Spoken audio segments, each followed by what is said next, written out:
પ્રશ્ન 2 નીચેના વિધાનોમાંથી ખરા વિધાનો સામે ખરાની અને ખોટા વિધાનો સામે ખોટાની નિશાની કરો। પ્રકરણ 6 1 ચંદ્ર રાજી હોય ત્યારે તેની કળા ઘટે અને ગમગીન હોય ત્યારે વધે છે। જવાબ ખોટું। 2 કોઈ વાર વાદળ સૂર્યની અડોઅડ ચાલતા। જવાબ ખોટું। 3 પહાડ પર છોકરાએ ઘણા પ્રાણીઓના પગેરા જોયા। જવાબ ખરું। પ્રકરણ 7 1 કાકાએ બગીચામાં જઈને માળીની બકરીને બહાર કાઢવાની વિનંતી કરી। જવાબ ખોટું। 2 સજુ કાકા કરતાં કાકી વધુ હોશિયાર હતા। જવાબ ખરું। 3 કાકા કાકીની આગળ રાજાની પ્રશંસા કરે છે। જવાબ ખરું। 4 રાજાના દરબારમાં 12 પ્રધાનો બેઠા હતા। જવાબ ખરું। પ્રકરણ 8 1 ડાયનાસોર ઊભું હતું તે જગ્યાએ સુંદર સુગંધ ફેલાઈ હતી। જવાબ ખોટું। 2 જુરાસિક યુગમાં દિગ્વિજયને ગમતું ફૂલ તોડવાની છૂટ હતી। જવાબ ખોટું। 3 જુરાસિક યુગમાં દરેક સજીવનું ધ્યાન રાખવાનું હતું। જવાબ ખરું। પ્રકરણ 9 1 રામના મોટા ભાગના કામ લક્ષ્મણ કરતા હતા। જવાબ ખરું। 2 વિશ્વામિત્રના આશ્રમે ગયા એ પહેલાં પણ રામને ધનુષ વિદ્યા આવડતી હતી। જવાબ ખરું। નમસ્તે વિદ્યાર્થી મિત્રો, આપણી ચેનલ પર તમામ વિષયોના અસાઇનમેન્ટ સોલ્યુશન મૂકવામાં આવશે। જો આપે ચેનલને સબસ્ક્રાઇબ ન કરી હોય તો હમણાં જ સબસ્ક્રાઇબ કરવા વિનંતી। પ્રકરણ 10 1 મંદિર ડુંગર પાસે બંધાવવાનું નક્કી થયું। જવાબ ખોટું।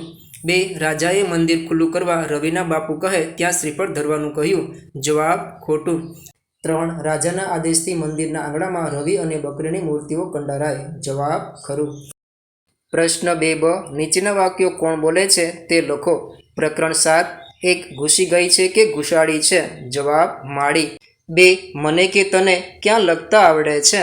જવાબ સજુ કાકા। 3 મૂંગું પ્રાણી ભૂખ્યું હોય ને વાડીમાં પેસી જાય એટલે કંઈ એને મારી નખાતું હશે? જવાબ કાકી।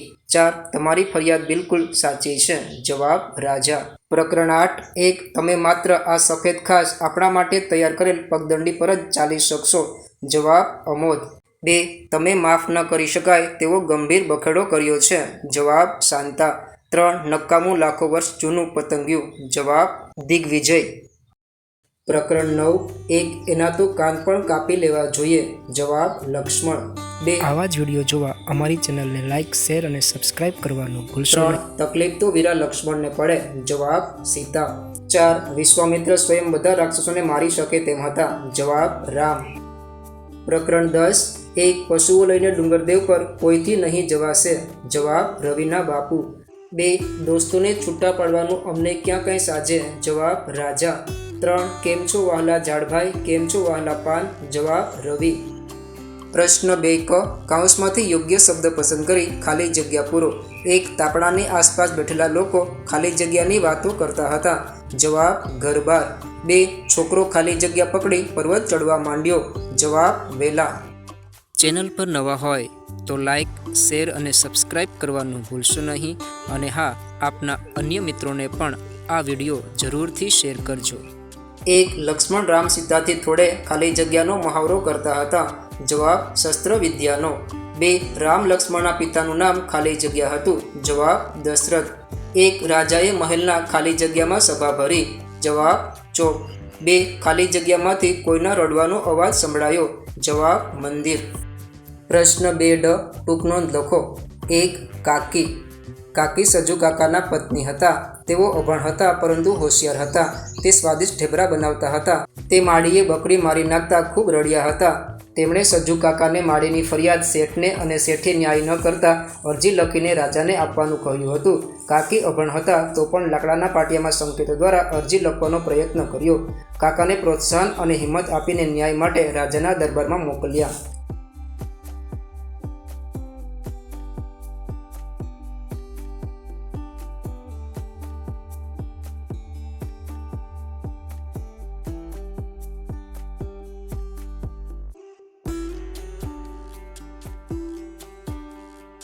જો આપે હજી સુધી વિડીયોને લાઇક અને ચેનલને સબસ્ક્રાઇબ ન કરી હોય તો હમણાં જ લાઇક અને સબસ્ક્રાઇબ કરવા વિનંતી।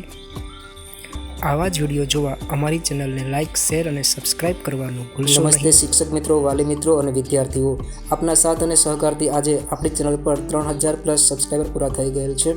આપણો હવે પછીનો ટાર્ગેટ 5000+ સબસ્ક્રાઈબર બનાવવાનો છે, તો મહેરબાની કરીને સપોર્ટ કરતા રહેજો।